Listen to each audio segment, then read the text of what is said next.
मुख्यमंत्री विष्णुदेव साय आज रायपुर के कांदुल गांव में आयोजित हरदिया साहू समाज के सामूहिक आदर्श विवाह कार्यक्रम में शामिल हुई। ये मौका में समाज के भवन बनाए बर 5 एकड़ जमीन के पट्टा घलो मुख्यमंत्री प्रदान करीन।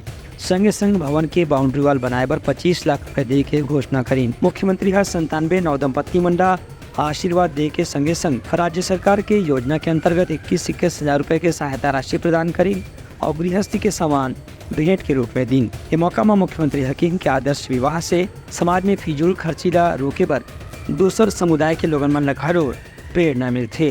ये कार्यक्रम में स्थानीय जनप्रतिनिधि मन घलो बड़ संख्या में शामिल हुए।